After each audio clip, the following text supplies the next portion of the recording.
Hey everybody, welcome back to my channel. Woo. It's that time again to wrap up all the dramas I've watched in a month, this time June of 2025. We'll be starting off with the dramas that I've unfortunately dropped. So, first off on the list is the 2025 Chinese contemporary youth romance, Be Passionately in Love. I dropped at episode 10 out of 24. It tells the story of two top students from different high schools. They meet coincidentally, they fall in love, but the male lead ends up going studying abroad, so their relationship couldn't develop. Well, it developed, but it couldn't be furthered. I don't know. But the male lead suddenly comes back and attends the same university as the female lead, and the love story continues. Alright, so this is one of my favorite tropes, like ex lovers reuniting and coming back together and overcoming their circumstances to finally be together and be in love. I do admit that it's overdone, but I think it's still worth watching. Every drama is worth watching if it's done well. But I think there was like a pacing issue. I was waiting for them to separate and reunite because I know that they were trying to build up their relationship. And for us, the audience, for to get attached to the leads and have our hearts broken when they are forced to be apart. But, I was ready to move on from their high school days. And I think it's a casting issue too for the female lead because she lacks the energy to portray this type of female lead character. I liked her in a more calmer and darker dramas like Derailment. I think this drama needed a different actress with completely different charms than her for the drama to work. Next drama I dropped is the 2025 Chinese mystery psychological drama, What a Wonderful World. I've only stuck to one episode out of the 8, which is usually short for a Chinese drama. Anyways, this tells the story of a man who has multiple personality disorder that interacts with his different personality, and one of them thinks he is the real one. So he's also trying to get rid of the actual real person. Very interesting plot and setup, and I've always liked multiple personality in dramas like Kill Me, Heal Me, and what's the Hyunbin drama that I can't name? I think Jekyll and Hyde, something like that, with Han Ji-min. But anyways, and I was looking forward to this one because of Zhao Li Ying. She's, I think, one of my favorite actresses in C-Drama Land right now. But I think how they told the story, the drama itself, was too complicated and too avant-garde for me to understand and get on with. So I just dropped it. I'm sorry. I tried. The third drama on the dropped list is the 2025 Japanese mystery thriller romance, Mamono. I've watched 4 out of 8 episodes. The drama tells the story of our female lead who is a lawyer, and she defends the man who's our male lead who is accused of killing her mentor, and she ends up having an affair with him. But spoiler alert, which is not exactly a spoiler if you've watched Japanese dramas for a long time, he's married. But also later found out that this guy is an abuser.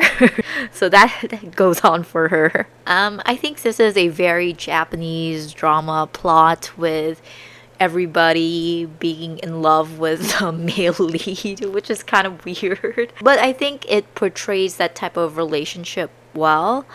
I used to enjoy these really over the top and really complicated and weird, twisted relationship in Japanese dramas. But, I think I've gone past that. I just find it weird now. I think before I found that storytelling and that plot really refreshing. But after a while, it gets really tiring. And are you just doing this for the shock factor? Although this is like a romance, it's not a romance story. Like if you look at the poster, you think it's a romance, but I wouldn't take it as a romantic story since the guy is an abuser. But the male lead is so fine that you actually believe.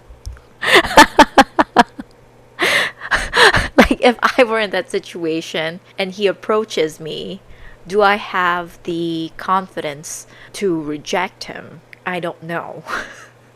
I'm also messed up in the head.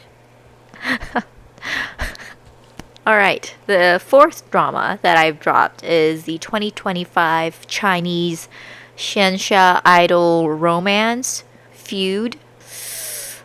I've watched 22 out of 32 episodes. I've tried, guys. I've tried to really love this. It tells the story of two immortals or godlike beings, equal in power, born at the same time. They have been fighting for millions and millions of years, and the male lead suggested, why don't we try a different approach to a relationship and, be in love and be married.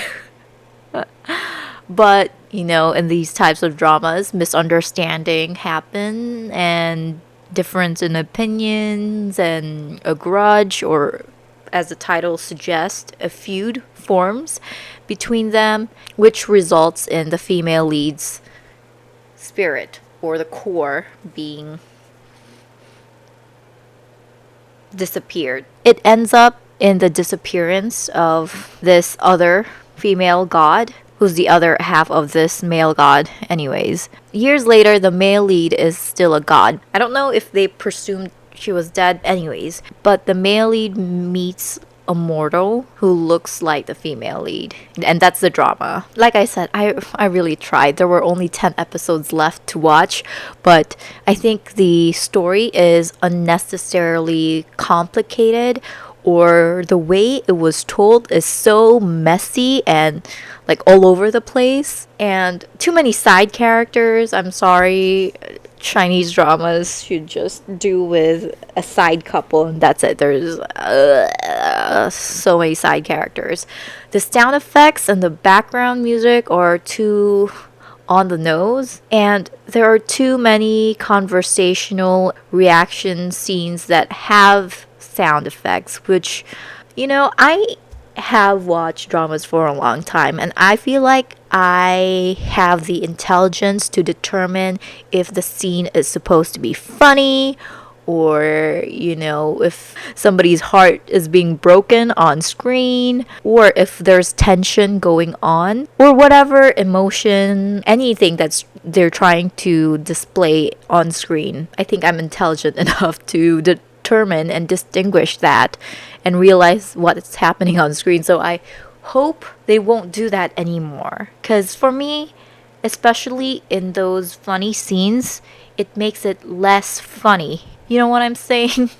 Those sound effects, I think it got popular from the Reply series in Korea, where the goat sounds and they do all kinds of sound effects to enhance the comedic effect. But just let the scene play out. Just let the actors do their magic, let the editing do the magic, and lay off on the sound effects. Too much skin smoothing. Another gripe I have with dramas these days. Not just C-dramas, but Korean dramas too. And the costume, not flattering. I don't know. I'm okay with seeing the same type of costumes. Like, how creative can you be? I know Shensha dramas have like a distinct look, and it's fun to see creative costumes sometimes, but some are just too avant-garde and out there, and it's ugly, which is not the effect that they're trying to go, because they're trying to make everything pretty on screen. Next drama, the fifth drama I dropped, is the 2025 Chinese adventure mystery fantasy, The Seven Relics of Three Omens. Is that how you say the title? It looks like a Roman numeral, like a 3. I've watched 25 out of 32 episodes. It starts out with a mysterious murderer being out on the loose, and our team is chasing down this murderer and finds out that there are some dark relics.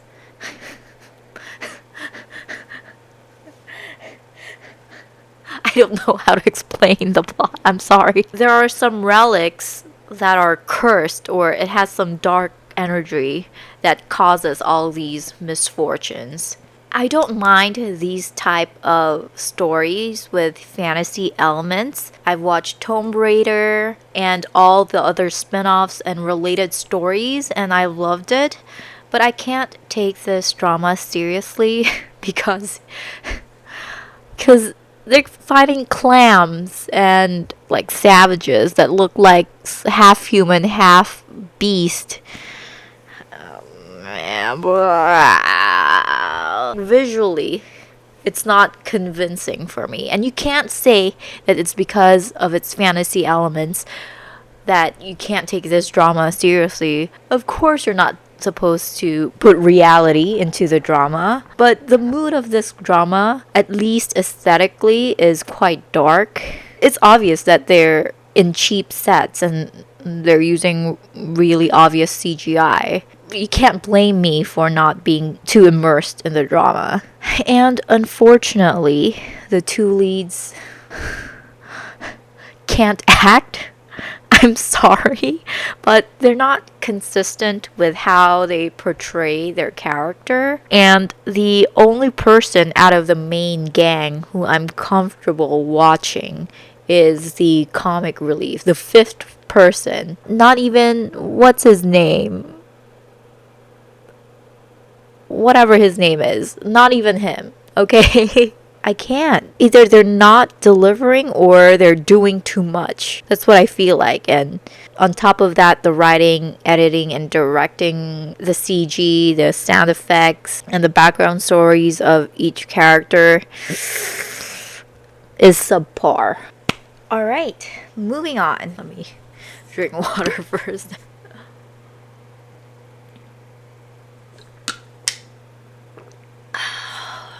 Moving on to the dramas I've completed. First is the 2025 Chinese costume revenge drama with fantasy elements with 40 episodes, The Legend of Zhang Hai. The drama tells the story of our male lead's family getting massacred because of this mysterious object, and he gets rescued by a stranger, a mysterious person, and trained him for years to help him and prepare him for his revenge. Then the time finally comes to enact a revenge on the person who had his entire family killed, but finds out that there's more to the story and more powerful people involved that are hidden. So that's it. I rate this 8 out of 10. As a revenge drama, it wasn't emotionally gripping as I thought it would be. Usually I'm bawling at the end, rooting for the male lead and like very excited. No matter how childish the execution was, I've watched dramas that, has a lot of plot holes, but the revenge is so satisfying. I let it go. I wasn't attached to most of the characters. I did feel something when his two mentors died, But I think that's it. That was my emotional string to this drama. The plot twist wasn't that surprising. I knew who the third enemy was and how they are going to defeat him. I kind of blame all my years of watching Asian dramas. And I wish there was more angst in the romance. I know it's not the main focus of the story, but since they included a love line, why not do it well and make it one of the selling points of the drama? Because I believe they had chemistry, but were they given time? I know that they were collaborating and all that, but were they actually given time to develop the romance? In my opinion, no. And like I said, I don't mind fantasy elements in drama, and I can tell that they've spent money on the sets and costume, but I don't think it shined. Cause the drama, at least aesthetically, was quite dark, but from the cuts and the pictures that they released, I can see how beautiful the sets and the costume were, especially for the female lead when she finally gets to her native costume. I hope they put more effort in making sure that the beauty of the set and the costumes are actually translated and showed well on screen. The second drama that I completed is the 2025 Korean noir action revenge drama Mercy for None with 7 episodes. This tells the story of a former gangster and like a legend in that community. He's kind of forced to retire and exiled, but he comes back because his brother died and he wants revenge, he wants justice, and he wants the truth. I rate this 7.5 out of 10. And I will only base my review and my rating solely on the drama. I haven't watched the original source, and most of the time I don't consume the original IP unless it's another drama. Anyways, I felt that it was believable for the most part. Seo Ji-sub has the build to make the action scenes and for him to be the anti-hero hero of the story possible. He's tall and is muscular and very handsome.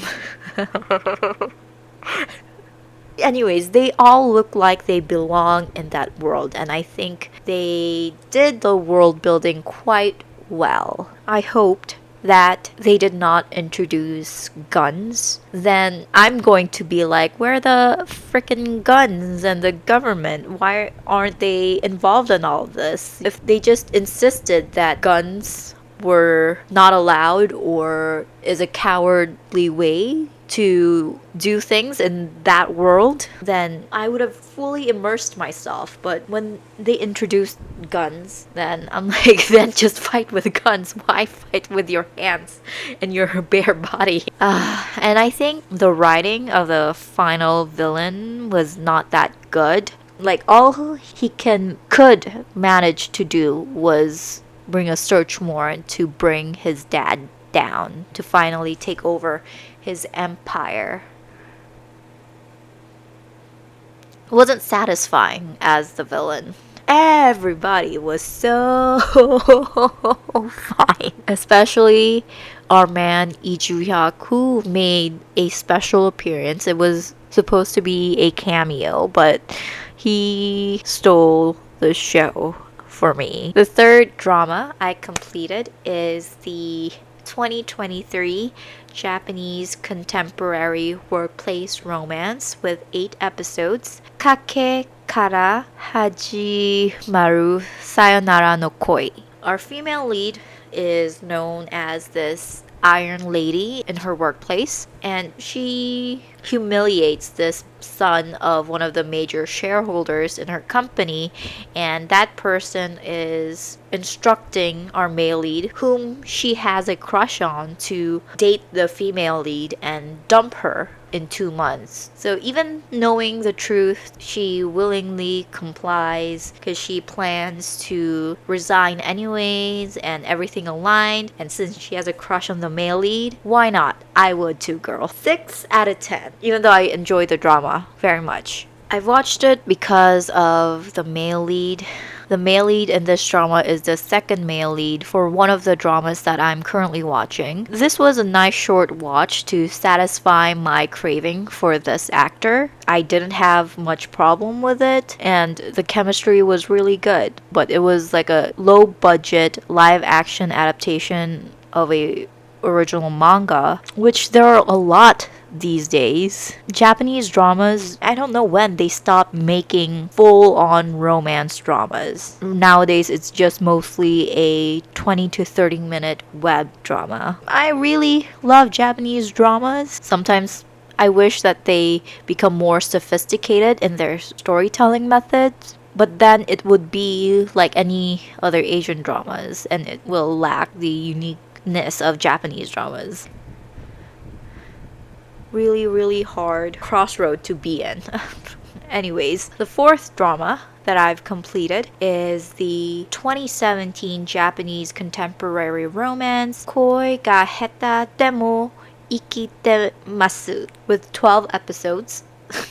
So our female lead works in a game company which she is performing the task of the CEO or the president, just basically without the title. One day, the CEO announces that he's finally done, he's moving to Hawaii, and she's expecting to get the job because she has been performing the duties of the job, but suddenly our male lead takes her place instead, and the male lead is someone she meets earlier in the drama whom she was romantically interested in a long time. So let the games begin. I rate this 7 out of 10. The leads had great chemistry. This is actually my second time. Second? Is it the third? I know this is a rewatch for me, but I like the second couple better. I'm just a sucker for that playboy but reserved girl type of dynamic. Oh my god. I have like a really warped concept of love at this point. I really love the imaginary simulation that the female lead did to see what happens if she involved herself romantically with the male lead. I mean, like, those thoughts were so random. And like I said with the previous drama that I've mentioned, I watched this because of Koseki Yuta, but he's like the sixth lead of this drama.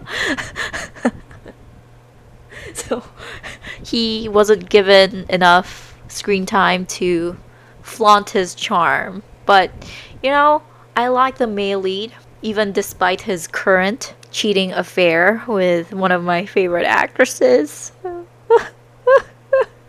Oh my god. And the female lead, she acts like she's above everything else, but she's quirky, and the actress portrayed her in such a way that I couldn't hate her. I would usually hate this type of character, but I still felt a lot of sympathy for her. Moving on to the dramas that I am currently watching. First on the list is the 2025 Korean weekend family drama Four Eagle Brothers. I've watched 44 out of 54 episodes. The female lead decides to take over her late husband's makgeolli business and maintains a good relationship with her four brother-in-laws. She meets a fellow widower and a hotel owner, and their relationship starts off at the wrong foot but eventually falls in love, and they try to overcome the obstacles that stand against their love. I rate this 7 out of 10. I skip a lot in this series, and I'll show you my recent purchase. I press this button a lot. I had to buy this because the one in my MacBook is not working anymore. And I hope that will give you a picture of how much skipping I do when I watch dramas. Anyways, I do care about the main couple and the professor daughter of the family enemy couple and the ex-marine and the rich girl couple, but the ex-marine and the rich girl couple isn't given fair share amount of their screen time, but the rest I really don't care, so skip it is. Cringe worthy, but very endearing at the same time. And I think the two leads look really good together. And I can't wait for their happily ever after. The second drama I'm currently watching is the 2025 Korean action crime romance drama Good Boy. I've watched 10 out of 16 episodes. It tells the story of former Olympic medalists who are recruited into the police force through a special recruitment process. There's this one case that happens that is connected to our leads in different ways, and they try to catch and go after the main villain. I rate this 7 out of 10. It has a good cast. Park Bo-gum, I know he's handsome. I haven't watched When Life Gives You Tangerines yet. I'm just not in that mental headspace to watch that drama. I'm not ready to cry. I've watched him in other dramas, but he still hasn't clicked with me yet as a male lead. Please don't bash me. And Kim So-yeon, I really liked her in The Tale of Nokdu, and I've liked her in other dramas which I can't name right now. And Lee Sang-hee, I don't know what this man has to do to escape the second male lead situation that he has right now. He's good enough to become a male lead. Anyways, and it has unique scenes that highlight the sport that each character played, which results in really enjoyable and interesting action scenes. But I feel like the same thing is kind of repeating, but not in exciting ways. Our guys finally catch the bad guy, but then he gets away and the cycle repeats over and over and over and over again. And some dramas do it well, but I don't know. I think I'm getting tired of this and I don't know if I'm going to drop it. And to be honest, the chemistry of our leads are not chemistrying. Their chemistry as a whole group is chemistrying, but the two leads, not chemistrying. I know Kim So-yeon is a great actress. She's really great. But I think other audiences are complaining about her performance, which I don't have a big issue with. I have an issue with the lack of connection that the two romantic leads have. The third drama I'm currently watching is the 2025 Korean fantasy romance, The First Night with the Duke. I've watched 4 out of 12 episodes. A college student gets sucked into her favorite manhwa as a side character, and she wants to enjoy her favorite story unfold in front of her as she's in the background as an innocent bystander, but she realizes that she is taking the place of our female lead in the manhwa. Alright, rate this 7 out of 10.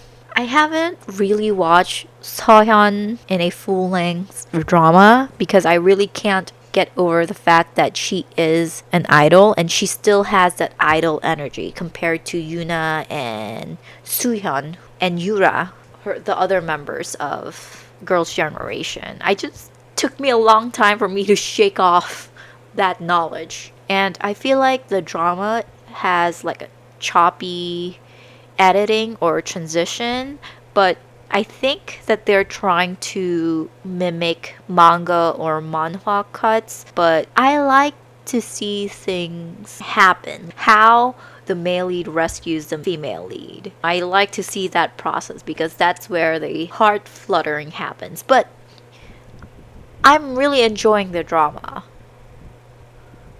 You know, despite all the flaws, despite all the tropes and the cringiness, I love this drama. And I can't seem to not watch it despite its flaws. So there's that. The fourth drama that I'm currently watching is the 2025 Chinese youth slice of life romance, Always Home. I'm still at 14 out of 30 episodes. We're moving really slowly. Our female lead moves into a new neighborhood and a new school, and she meets new friends, and the gang goes on their personal journey of growth, and of course romance is involved. I rate this 9 out of 10. It's still very cute. It still hasn't lost its charm. The characters feel really human, and I love the chemistry, not just between the leads, but to the whole group, to the parents, and I'm trying to enjoy the drama slowly, and I'm barely skipping in this drama, so that means it's really good. Next drama, the fifth drama that I'm currently watching is the 2019 Chinese Xianxia fantasy romance, Love and Destiny. I'm currently at episode 15 out of 60. Oh my god. I still have a lot more to go. I don't know what state of mind I was in when I started this drama. But this drama tells the story of our female lead, just a small powerless fairy that accidentally wakes up the god of war who had fallen into a deep slumber after the big war that they had. They fall in love, but of course they're faced with obstacles like world destruction against their love, as all Xianxia drama goes. I rate this 9 out of 10. This drama still holds up to this day, and it is as good as I remember it to be. The actors are awesome. Nini and the male lead, don't know what his name is on the top of my head, but his micro expression, like his choices when he's acting this character, just you just don't see it when younger actors portray godlike type of character. And I'm slowly watching this in between all the dramas that I'm watching. It's not easy, and it's not short. It's not a short watch. For Christ's sake, it's 60 episodes, but I'm enjoying every moment of it. The sixth drama that I'm currently watching is a 2025 Filipino, that's a first in this list, youth romance drama, Seducing Drake Palma. I'm currently at episode 3 out of 16. It's still currently airing.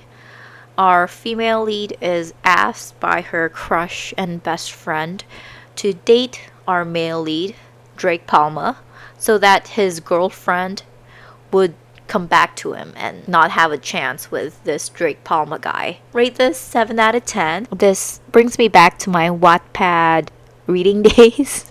And I still enjoy these type of silly romances.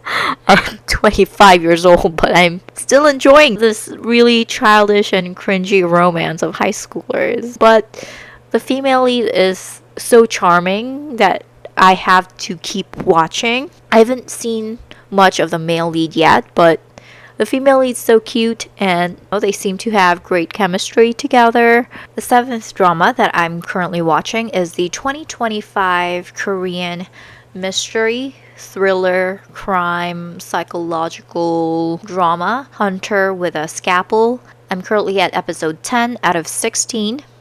Our female lead is a genius forensic pathologist, but her past comes back haunting her as her father, who is also a serial killer, comes back into her life. Currently 7.5 out of 10. I was really into it until the female lead went into murder mode. I understand that she's forced to do things because she's blackmailed, but I was expecting a cat and mouse type of drama based on the synopsis and how the drama was going and developing before that development happened. Whew. But I'm just trying to see where this goes. I'm just curious how the drama will end up treating the female lead. I was expecting romance with the male lead. I think there was in the beginning, at least on the male lead's part, like he had some good feeling about the female lead and he had a little crush on her in the beginning, but that went out the window. No hope for a romance. I like Kang Hoon and I like Park Young Woo. I know some of the audiences are bothered by the female lead's acting choices, and I think she's saying her lines very mechanically. It's by choice. I don't think she naturally speaks that way. I'm not bothered by it. The eighth drama that I'm currently watching is the 2025 Chinese costume idol romance, The Princess Gambit. I've watched 13 out of 36 episodes. The drama tells the story of an unfavored princess that is forced and blackmailed to marry a prince of another country, but she ends up marrying this powerful official of that country instead. She plots to survive and ensure the safety of her brother, who is held hostage by her stepmother. And she also ends up falling in love with her husband, who's the male lead, who also has his secret agenda. Yada yada yada. Currently, rate this 7 out of 10. It's kind of below my expectations. The heavy scheming scenes are good, but the light-hearted and the comedic scenes are too light and too elementary to my liking. I'm using elementary, that word, a lot because me and my family are rewatching the Sherlock Holmes series with, what's his name? Basil Rathbone.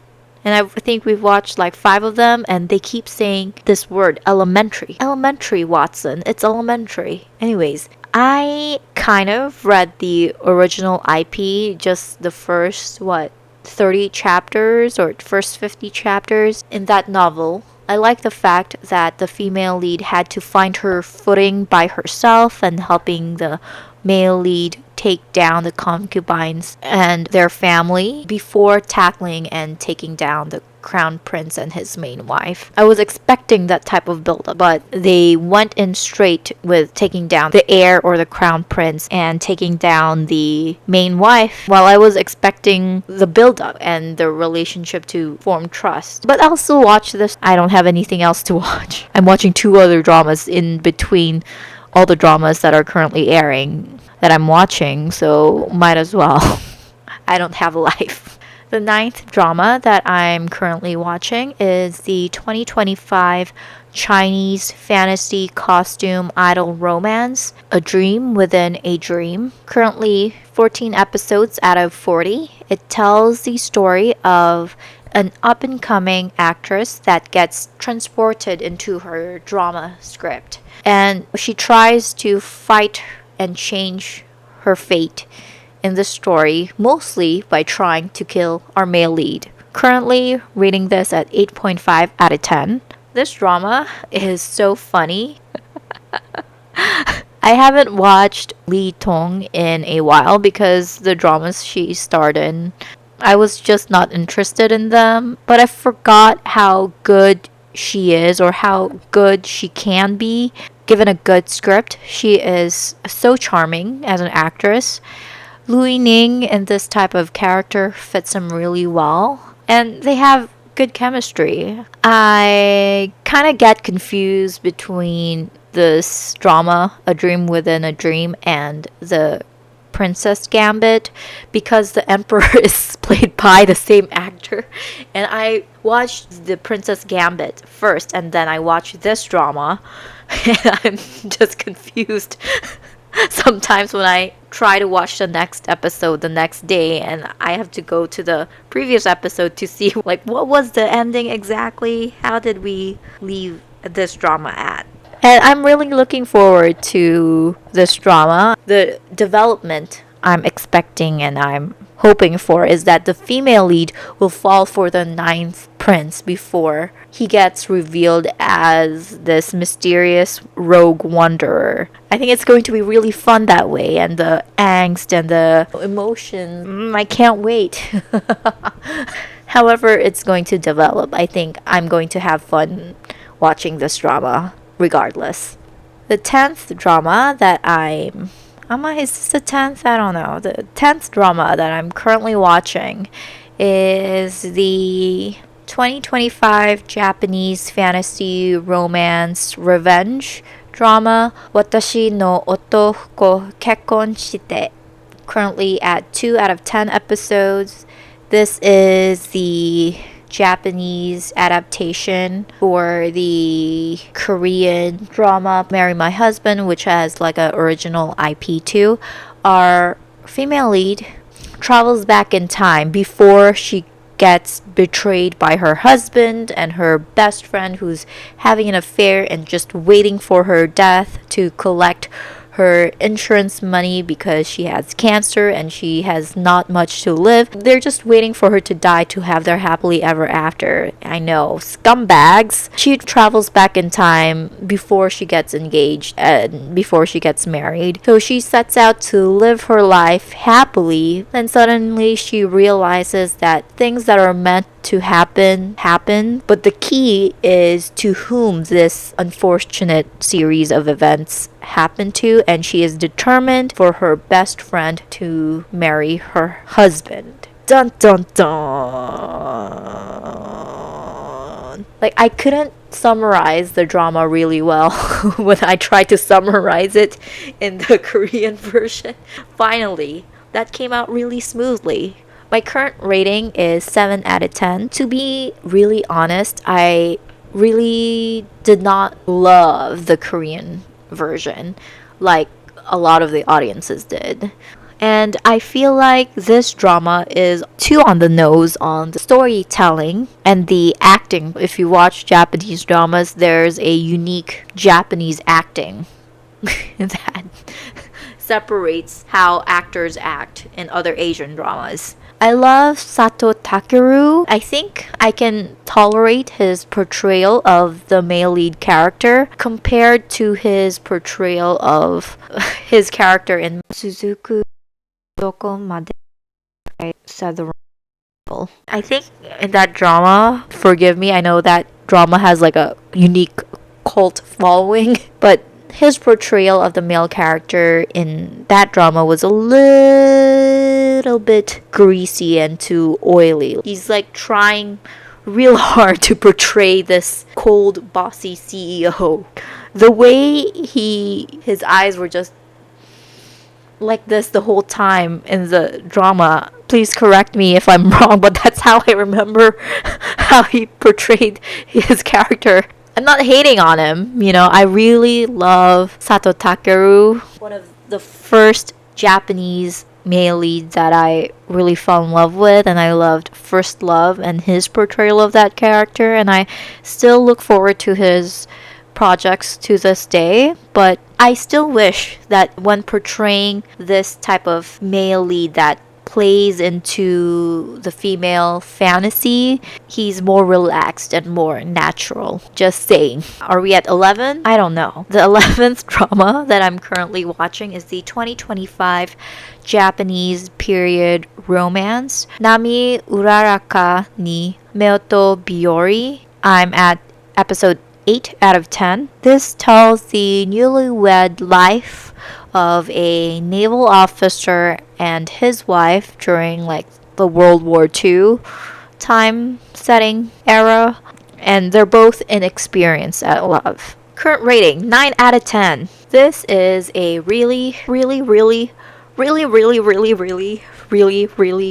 cute drama.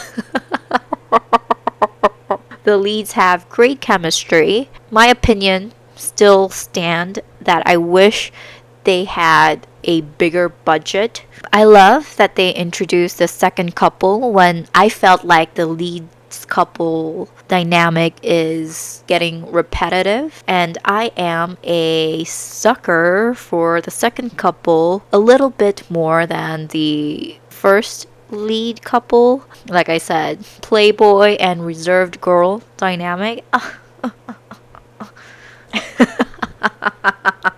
I think the second leads are more experienced. They give like a more natural performance. And I know it's because how the drama is written and how it's directed that the leads are more animated and more manga-like in their story and their acting. I like how natural and organic the second leads are in their acting and their interaction. Finally, last but not the least, is the 2025 Korean fantasy supernatural youth romance Head Over Heels. Currently at episode 2 out of 12. Our female lead is a high schooler, but she's also a shaman.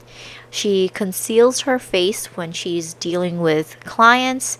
One day, she falls in love at first sight for our male lead, who has come in one day as one of her clients and saw that he had 21 days at best to live. The male lead also happens to be her classmate. She puts her life on the line to save our male lead for the next 21 days. Rating 8 out of 10.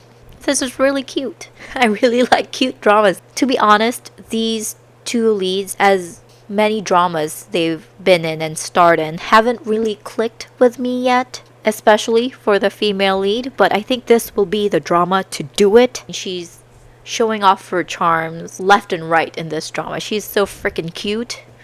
And the male lead playing this lonely loner type of character suits him well. Love their chemistry so far, and I'm having fun with the drama right now. The first half of June was nothing, and then the second half, they released all this drama that I'm really enjoying. I'm still holding off on watching the second part of Flourished Peonies because I'm still looking for good subs. Most of the audiences are kind of hesitating in going into the second season is because of the really shitty subs, because I want to understand what's happening. Oh my god, hold on, one more drama that I forgot to include here. I don't think I've mentioned it. 2025 slice of life industrial business drama created in China. What episode am I in? Hold on. I knew I was forgetting something. Okay, 16 out of 34. It tells the story of 1990s where our male lead comes back from his studies from Germany and returned to his hometown, and following